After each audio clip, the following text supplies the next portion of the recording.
Hello and welcome to my review of the brand new Chaos Space Marine Dark Apostle. This set of 3 miniatures will cost you £22.50. You may think that that's a large amount of money, but let's face it, some of the normal Space Marine Primaris characters cost £22.50 just for one model. You know, like the Apothecary, the Chaplain, Captain, so on. Anyway, what I'll do is I'll take a look at all of these 3 models, do a few size comparisons, and then we'll go straight into all of the rules to find out what makes the Dark Apostle so incredible. So let's look at the Dark Apostle first of all, then have a little bit of a close-up. I really like his pose. He's got this this corrupted rod. He's got these kind of, I want to say, purity seals, you know, the scrolls that are just part of his armour. I both love and hate that Games Workshop have kind of chipped away, taken the plastic out of the scrolls. I love it in that you can just put a shade over them and then they'll be quite well highlighted. But also that means that you can't really add an awful lot. So if you were to get another one, they are going to look the same, but then, you know, it's a monopose model, so if you're going to get another one, it's going to look the same anyway. I like the armour. I like these kind of big-mouthed skulls, almost like they're helping to chant his prayers. I like the torches on the top. I like his angry kind of pose with the little demon horn sticking out and the chaos symbol. The cloak is in a really nice position and a bit battered, worse for wear.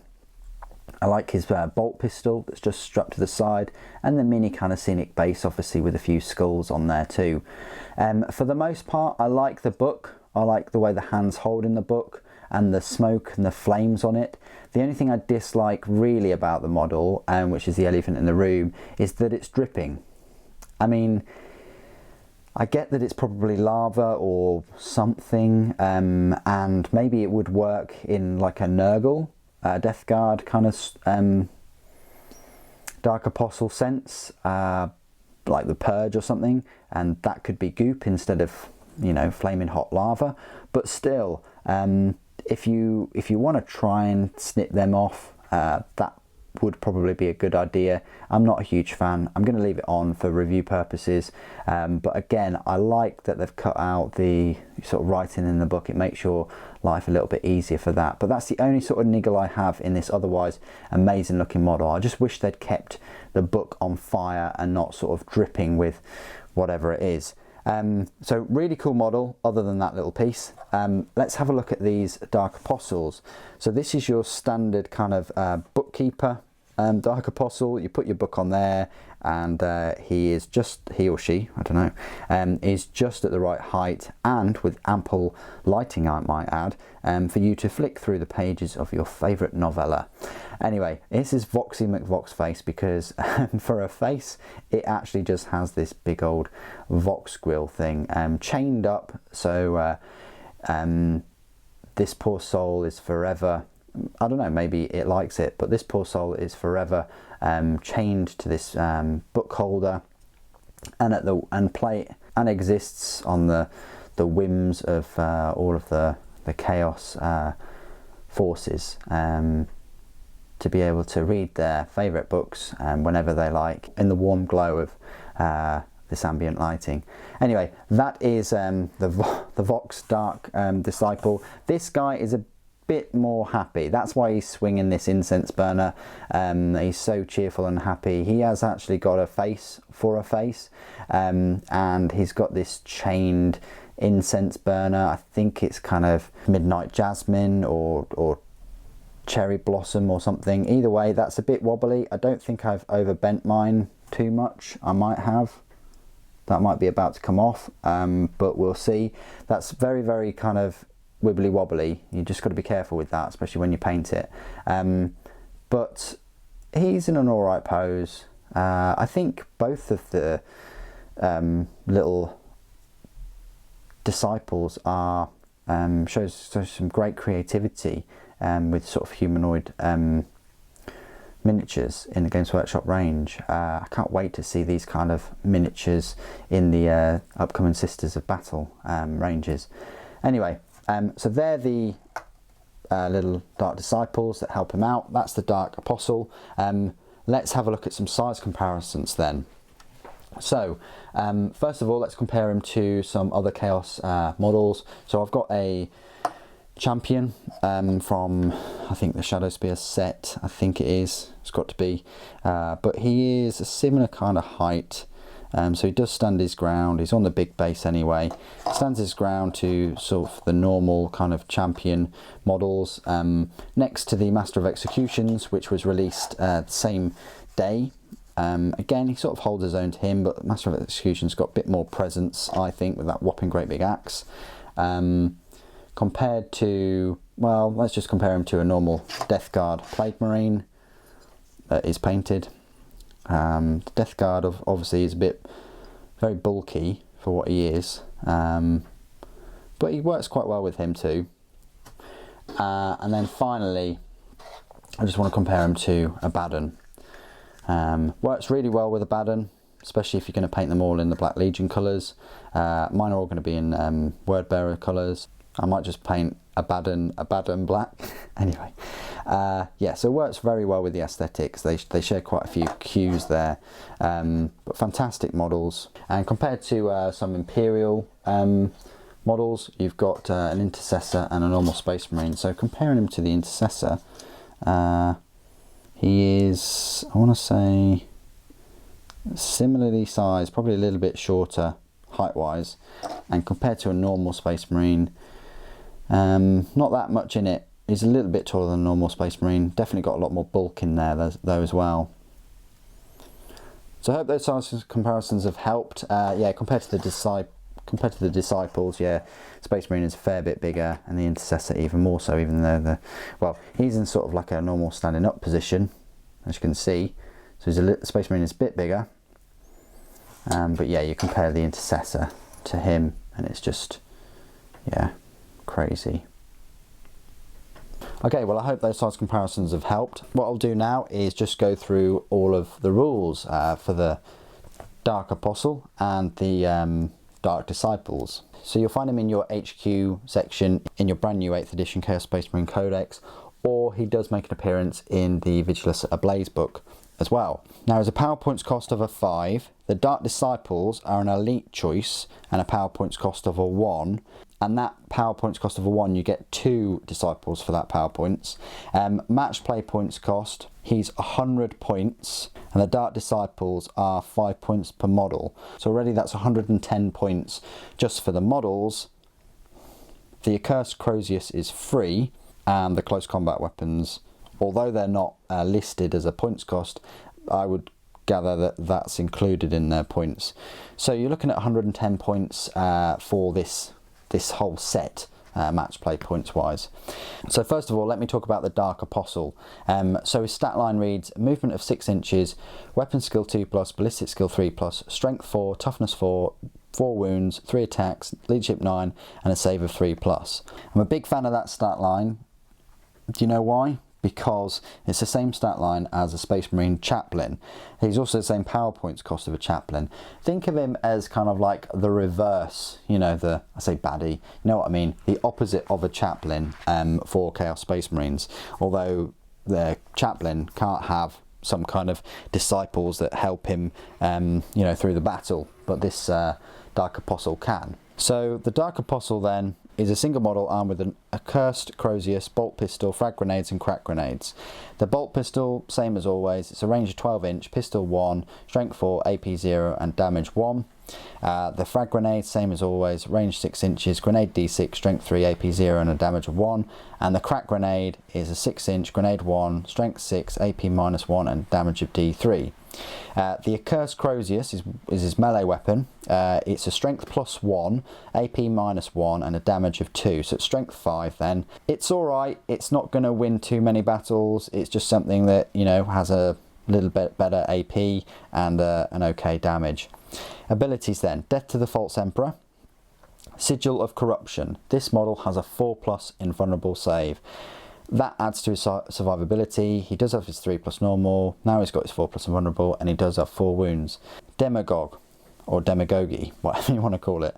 Friendly Legion units within 6 inches of this model in the morale phase can use this model's leadership instead of their own. That might be worth it, you know, normal Chaos Space Marines are leadership 7 or 8, so to get that extra 1 is alright. Priest. This model can chant prayers. It knows the Dark Zealotry prayer below and 1 prayer from the prayers to the Dark Gods. At the start of each battle round, you can pick one of the prayers this model knows and roll a d6.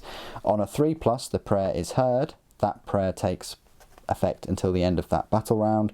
The same prayer cannot be chanted more than once per battle round by any model in your army, whether it is heard or not. There you go. So you 3+, and that prayer is known. So Dark Zealotry, this is the prayer he already knows. If this prayer is heard, you can reroll hit rolls in the fight phase for attacks made by friendly Legion units while they're within 6 inches of this priest. So if you're going all close combat, you know, have him near that Master of Execution to reroll hit rolls in the fight phase, as long as he's within 6 inches. The other prayers I will go through now. They're a little bit like psychic powers, obviously, in that before the battle, you generate the prayers for priests that can chant prayers from prayers to the Dark Gods using the table below. You can either roll a d6 to generate their prayers randomly, and then you re-roll duplicates, or you can select the prayers you wish them to have. So you can pick one of these prayers, you know, by either rolling a d6 or picking it yourself. Now, it says Mark of Chaos prayers. A Mark of Chaos priest that can chant prayers from the prayers to the Dark Gods also knows the appropriate Mark of Chaos prayer on the right. So if you give them a Mark of Chaos, they also know that as well. So technically they're knowing 3 prayers. You've got Wrathful.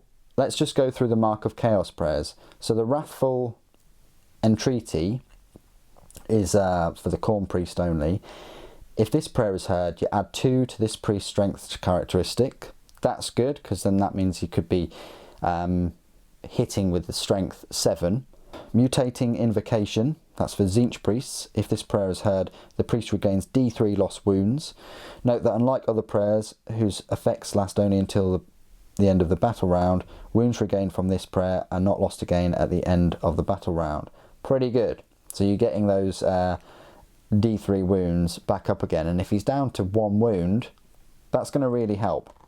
Feculent Beseechment. Nurgle priests, if this prayer is heard, add 2 to this priest's toughness characteristics. That's ridiculous. Toughness 6 there for this priest, with a save of 3+ and 4+ invulnerable. Pretty tasty. And then finally, Blissful Devotion. Slanesh priest only. If this prayer is heard, this priest can advance and charge in their turn in this battle round. That's pretty good. So they can advance and charge. So that gives them a bit more speed to getting into close combat. So your standard prayers then. On a d6 of a 1, you got Benediction of Darkness. If this prayer is heard, pick 1 friendly Legion unit within 6 inches of this priest. Subtract 1 for hit rolls made for attacks with ranged weapons that target that unit. That could be handy. Litany of Despair. If this prayer is heard, your opponent rolls 2d6, discarding the lowest result each time they take a morale test for a unit within 6 inches of this priest. That could be damaging. Omen of Potency. If this prayer is heard, add 3 to the priest's attacks characteristic. In addition, if this prayer is heard, this priest's melee weapons have an armor penetration characteristic of -4. That's crazy, and that's probably the one that you want to be going for, you know, as soon as you make a charge, because then he's going to have 6 attacks at an armor penetration of -4 with a strength 5. Very, very solid, and that would really turn the tide in a close combat fight. 6 attacks at weapon skill 2+ with a strength of 5 and armor penetration -4. Very decent. Warp Sight Plea. If this prayer is heard, pick 1 friendly Legion unit within 6 inches of this priest. Add 1 to hit rolls for attacks made with ranged weapons by models in that unit. That might be worth it. especially if you put him next to a load of Havocs. You're adding the 1 to hit rolls. Soul Terror Portent. If this prayer is heard, pick one friendly Legion unit within 6 inches of the priest. Add 1 to wound rolls for attacks made with melee weapons by models in that unit. Again, that's pretty good. Like if you're with, you know, Con Berserkers or something, or units that have a normal sort of base strength. And finally, Illusory Supplication.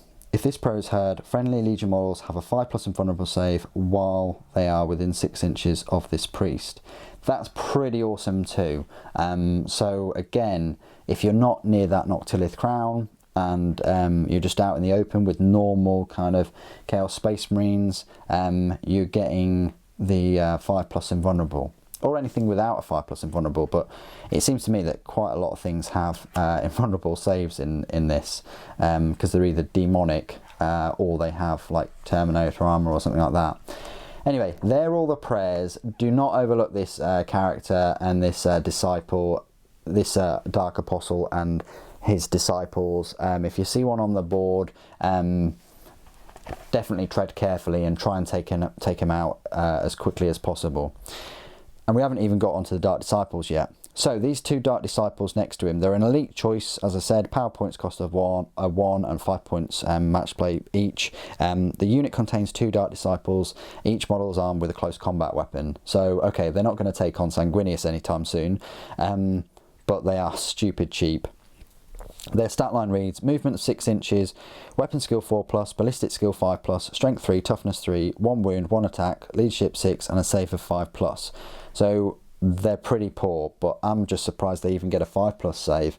They're quite squishy, and they're not the best in combat, but still 4+ weapon skill. Anyway, their close combat weapon is just strength of the user, AP 0 and damage 1. That's not the reason why you get these 2 guys. Abilities: followers. Only 1 unit of Dark Disciples can be included in your army for each Dark Apostle in your army. Legion Dark Disciples units do not take up slots in a detachment that includes any Legion Dark Disciples. While this unit is within 2 inches of any friendly Legion Dark Disciples, enemy models can only shoot this unit if it is the closest enemy unit. Ignore characters with wounds characteristics of less than 10 when determining if this unit is the closest enemy unit to the firing model. That sort of makes sense. You can't actually hit them unless they are the very closest unit. And then finally, this is the reason why you have them, is the Relic of Corruption. While any Legion Dark Disciple units are within 2 inches of a friendly Legion Dark Apostle, add 1 to dice rolls to see if a prayer chanted by that Dark Apostle is heard. So there you go. Basically means that your prayer will be heard on a 2+. And it says Dark Disciple units. So it doesn't matter if one's passed away or got lost, because they can't see where they're going because they've got a Vox for a face. You know what I'm talking about. You're getting that 1 to the dice roll. Fantastic. Their keywords: Chaos, Mark of Chaos, Heretic Astartes, Legion, Infantry, and Dark Disciples. So here we go. We're getting kind of like a taste of this kind of follower, disciple, apostle, chanting kind of thing that's ever present in the Warhammer 40,000 universe.